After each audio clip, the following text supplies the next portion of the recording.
You know, there's a saying that wealthy people don't have problems, they just have expenses. But I'm telling you, $50 million is a hell of a lot of money to spend on a ghost, especially when that ghost is emptying your trash can every single night at 10:45 p.m. sharp. That was the price tag on Elena Vance's obsession, $50 million, spent on private investigators, data mining, facial recognition software, and bribes to military officials, all to find a man she saw for exactly 43 minutes nearly 2 decades ago. Elena was the CEO of Vansaria Systems, a tech conglomerate that basically ran the backbone of the modern internet, and at 36, she was the kind of woman who could walk into a room and lower the temperature by 10 degrees just by checking her watch. She was impeccable, polished, a platinum blonde algorithm in a designer suit, staring out from the 42nd floor of her glass fortress in Seattle, looking down at the rain-slick streets like a queen surveying a kingdom she didn't particularly like. But every morning, like clockwork, the armor cracked. It happened at 9:47 a.m., the exact time her life ended and restarted 18 years ago on a suspension bridge outside of Portland. It was winter, the roads were black ice, and a semi-truck jackknifed, sending 3 cars, including her beat-up Honda Civic, over the guardrail and into the freezing river below. She remembered the sound of twisting metal, which screams like a dying animal, the rush of freezing water filling the cabin, the crushing weight of the dashboard pinning her legs, and the absolute, paralyzing certainty that she was going to die alone in the dark. And then, he was there. Not a paramedic, not a cop, just a guy in a grey hoodie with eyes the color of a storm cloud. He'd shattered her window, ignored the jagged glass slicing his hands, and kept her talking while the water rose to her chin, his voice calm, steady, an anchor in the chaos, telling her, "Look at me, Elena, don't look at the water, look at me, I've got you." He pulled her out seconds before the car sank, dragged her onto the muddy bank, checked her vitals with the efficiency of a machine, and then, amidst the flashing lights and screaming sirens, he just evaporated. Gone. No name, no statement, just a ghost who left a handprint of blood on her jacket and a permanent fracture in her soul. She spent the next 18 years trying to fill that void with success, building companies, crushing competitors, dating men who looked good on paper but felt like cardboard cutouts compared to the memory of those grey eyes. She wasn't looking for a boyfriend. She was looking for the only person who had ever made her feel safe, the only person who saw her when she was broken, not just when she was powerful. What Elena didn't know, what her $50 million investigation team missed because they were looking for heroes, not invisible men, was that her ghost was currently pushing a yellow mop bucket down the hallway of her executive suite. His name, or at least the name on his badge, was Julian Thorne. He was the night shift lead for building maintenance, a job he'd held for 3 years, and to the executives at Vansaria, he was less than a person. He was part of the infrastructure, like the drywall or the potted plants. Julian was tall, with broad shoulders that strained against his blue coveralls, and he moved with a kind of silent efficiency that should have been a giveaway, because janitors don't typically walk like they're clearing a room in a combat zone. Julian, whose real name hadn't been spoken aloud since a classified operation went sideways in Syria 10 years ago, wasn't just cleaning floors. He was guarding the throne. See, Julian was formerly part of a retrieval unit, so Black Ops it didn't have a budget code, a man trained to be a ghost, to blend into the background until violence was required. When he got out, broken and disillusioned, he saw a news clip about the rising tech star Elena Vance being targeted by corporate espionage syndicates, and he recognized the girl from the river. It wasn't a job for him, it was penance. He took the janitor gig because it gave him keys to every door, access to every trash can, and invisibility. While Elena sat in her office reviewing quarterly reports, agonizing over the search updates that always came back empty, Julian was out in the hallway neutralizing threats she didn't even know existed. He found bugs planted in the conference room light fixtures and crushed them under his boot before tossing them in the incinerator.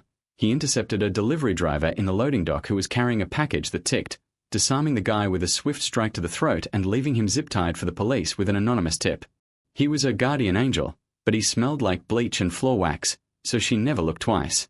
The tension, though, was getting unsustainable. Elena's search was becoming a problem, not just for her bank account, but for her safety. You start poking around military databases and classified rescue logs with that kind of money. You ring bells you can't UN ring. Her private investigator, a former Fed named Crawford who charged by the hour to tell her nothing, had started flagging anomalies in the personnel files near the crash site. That triggered a watchdog algorithm at the NSA, which alerted a private contractor group, let's call them the Syndicate, who realized that Elena Vance was hunting for a rogue operator who knew where the bodies were buried. Julian saw it coming before anyone else. He was buffing the floor outside her office one Tuesday night when he heard her arguing on the phone, her voice jagged with frustration. "I don't care if the file is sealed, Crawford. Buy the seal breaker. I need a name."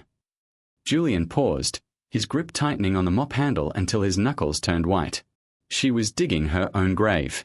If she found his real identity, the syndicate would find her, and they wouldn't just send a delivery driver this time. They'd send a team. He tried to be subtle. He started leaving things in her office, a specific type of tea she liked left on her desk when she was stressed, checking the locks on her windows, adjusting the blind spots in the security cameras. He was trying to protect her from the shadows, but shadows can't stop a bullet. The breaking point came 2 weeks before Christmas. Elena was working late, of course, because empty mansions are depressing in December. Julian was in the break room fixing a coffee machine that wasn't broken just to be close by, when the sensors he'd secretly installed in the elevator shaft pinged his watch. 3 men. Tactical gear under civilian coats. Suppressors on their weapons. They hadn't badged in. They'd bypassed the biometric scanners with a loop hack. They were pros, and they were heading for the penthouse suite. Julian didn't hesitate. He didn't have a weapon, just a tool belt and the element of surprise. He killed the main power to the floor, plunging the executive suite into darkness, lit only by the emergency red strobes. Elena screamed, a short, sharp sound, as her office door kicked open. She scrambled back from her desk, her heart hammering against her ribs, blinded by the sudden dark. "Ms. Vance, come with us." A voice rasped from the doorway, cold and metallic. She grabbed a heavy crystal award from her desk, ready to swing, when a shadow detached itself from the wall behind the gunman. It was a blur of motion, brutal and efficient. She heard the sickening crunch of bone, a gasp for air, the clatter of a weapon hitting the floor. "Get down!" A voice roared, not the cold voice of the intruder, but a voice she knew, a voice that had haunted her dreams for 18 years. "Stay low, Elena." It was him. The janitor. No, the ghost. Julian dropped the first man with a wrench to the temple, spun, and used the falling body to shield himself from the second man's fire. The muzzle flashes lit up the room like a strobe light party from hell. Julian moved with a terrifying grace, disarming the second gunman and throwing him through the glass partition of the conference room. The third man, the leader, had backed into the hallway, raising his weapon toward Elena. Julian didn't think. He launched himself over her desk, tackling her to the ground just as the bullets shattered the window behind her, raining glass down on them like diamonds. He covered her body with his, heavy and solid, smelling of industrial soap and gunpowder. "Stay with me," he whispered into her ear, the exact same tone, the exact same cadence as that day in the river. "Don't close your eyes." He rolled off her, grabbed a discarded pistol, and fired 2 shots into the hallway. Silence. Heavy, ringing silence. The emergency lights pulsed red, painting his face in crimson shadows. Elena looked up, trembling, breath catching in her throat. She saw the scar on his wrist, a jagged white line where the window glass had cut him 18 years ago.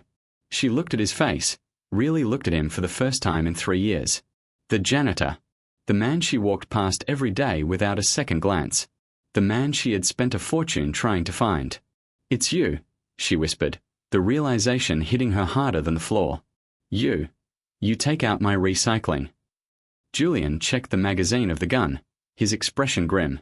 "And I fixed the HVAC, and I unclogged the sinks," he said, his voice rough. "We have to go." Crawford's investigation didn't just find a lead.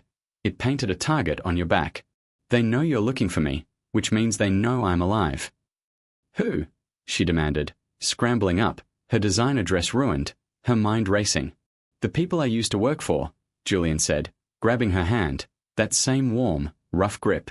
"The people who don't like loose ends. You spent $50 million ringing the dinner bell, Elena. Now we are the main course." We didn't take the elevator, obviously, because elevators are just metal coffins when you're being hunted by a paramilitary hit squad. We took the service stairs, 36 flights down, and let me tell you, nothing builds a bond quite like sprinting down a concrete stairwell in heels while the man you've been obsessed with for 2 decades clears corners with a stolen pistol. Julian. I couldn't call him the janitor anymore, not after watching him dismantle 3 armed men like they were Lego sets, moved with a terrifying efficiency, anticipating every sightline, every echo. He wasn't just escaping, he was hunting the hunters. "Ditch the heels," he commanded at the 20th floor, not looking back. "And the phone." They're tracking the GPS. My phone has the encryption codes for the entire company. I argued, clinging to the device like it was a lifeline. It was instinct. That phone was my empire. He stopped, turned, and looked at me with those storm cloud eyes. Elena, you don't have a company anymore. You have a pulse. Let's try to keep that. He took the phone from my hand and dropped it down the stairwell shaft. I listened to it shatter 40 feet below, and strangely, I felt lighter. We exited through the sub-basement, bypassing the main lobby where the police sirens were already wailing. He led me to a nondescript grey van parked in the loading dock, the janitorial services van I'd seen 1,000 times. The back wasn't filled with mops. It was filled with monitors, surveillance gear, and a go bag that looked packed for the apocalypse. Get in, he said, and stay down. As we peeled out of the garage, merging into the rainy Seattle traffic, the adrenaline started to fade, replaced by a cold, hard anger. I looked at the back of his head, at the short, military haircut, the cheap blue collar of his uniform. 3 years, I said, my voice shaking. You've been working in my building for 3 years. I have spent a fortune. I have practically torn the world apart looking for you, and you were, what? Waiting for a raise. He watched the rearview mirror, his eyes constantly scanning. I was keeping you alive, Elena. You think those accidents with your competitors were just bad luck? You think the stalker who suddenly decided to move to Guam just changed his mind? I've been wiping your nose and covering your tracks while you played CEO. Why didn't you tell me? I demanded. Why let me search? Why let me feel crazy? He sighed, a heavy sound that seemed to carry the weight of all those years. Because the moment you found me, this would happen. My past isn't a story you want to be part of. I was a cleaner, Elena, but not for flaws. I made problems disappear for the government until I became the problem. If I told you, I'd have to leave to keep you safe. And I. He hesitated, his grip on the steering wheel tightening. I wasn't ready to leave. That hit me. The silence in the van stretched out, filled only by the rhythmic thumping of the wipers. He stayed because he wanted to be near me. Not the billionaire, but the girl from the river. We drove through the night, crossing state lines, ditching the van in a dense forest preserve in Idaho and hiking 3 miles to a cabin that looked abandoned but unlocked with a biometric palm scanner. Inside, it was stocked, food, weapons, encrypted comms. This was his bolt hole. The place he'd prepared for the day his luck ran out. For the next 2 weeks, the world ceased to exist. No board meetings, no stock tickers, no galas. Just the snow falling outside, the crackle of the wood stove, and the man who was slowly deconstructing the mythology I'd built around him. He wasn't a saint. He had nightmares that made him wake up screaming silently, reaching for a weapon that wasn't there. He had scars on his back that looked like a map of violence. But he also knew how to cook risotto from scratch. He knew the names of all the birds that landed on the porch railing, and he listened to me, really listened, when I talked about the hollowness of my success. I built all of it to prove I was worth saving, I told him one night, sitting on the rug by the fire. Every $1 million was just me trying to pay back a debt I thought I owed you. He looked at me, the firelight dancing in those grey eyes. You didn't owe me anything. You survived. That was the payment. The rest, the money, the fame, that's just noise, Elena. You were worth saving because you were a scared kid in a sinking car. That's enough. But the noise doesn't just go away. The syndicate found us on a Tuesday. I don't know how, maybe a satellite sweep, maybe thermal imaging, but the tranquility shattered when a bullet punched through the kitchen window, shattering the coffee pot Julian was holding. Get to the cellar, he roared, flipping the heavy oak table to create cover. This time, I didn't freeze. I scrambled for the trapdoor while he engaged them. It wasn't like the office. This was war. Automatic fire chewed up the cabin walls. I heard men shouting commands, the distinct thwomp of a grenade launcher. I huddled in the dark dampness of the storm cellar, listening to the battle raging above. It sounded like the end of the world. Then, silence. Smoke began to drift down through the cracks in the floorboards. The cabin was burning. Julian! I screamed, pushing the trapdoor open. The main room was an inferno. He was lying near the back door, bleeding from a shoulder wound, but holding a detonator. Out the back, he yelled, coughing. Run for the tree line. Now. I grabbed him, hauling him up. He was heavy, dead weight, but I had 18 years of gym memberships and stubbornness. We stumbled out the back door into the snow just as he clicked the detonator. The cabin, and the 3 mercenaries storming the front, disintegrated in a fireball that shook the ground. We didn't stop running until we reached a secondary extraction point, an old truck hidden under a top a mile away. He slumped in the passenger seat, pressing a towel to his shoulder, face pale. You did good, he wheezed. For a CEO. Shut up, I said, putting the truck in gear, tears streaming down my face. You're fired. Worst janitor ever. We drove south, then east, disappearing into the vastness of America. That was 6 months ago. If you check the news, Rebecca Callahan is presumed dead, killed in a gas explosion at a remote cabin along with her suspected lover, an unidentified drifter. The stock of Vansaria dipped for a week, then rebounded when the board appointed a new shark to take the helm. My memorial service was beautiful, apparently. Lots of lilies. I'm sitting on a porch in a town I won't name, in a country that doesn't ask questions. Julian is out back fixing the generator. He limps a little now, and is growing a beard that hides his jawline, but he smiles more. We don't have $50 million. We have a small garden, a dog that showed up one day and refused to leave, and the quiet. Sometimes I miss the power. I miss the rush of closing a deal.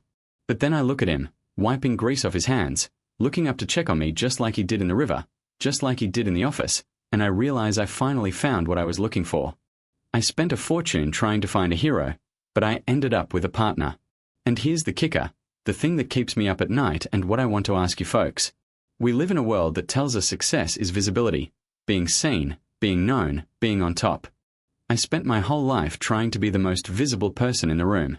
But the most important things, safety, love, truth, they happen in the shadows. They happen when no one is watching. So, was it worth it? Trading an empire for a ghost who turned out to be real? Would you burn down your life if it meant finally feeling safe in your own skin?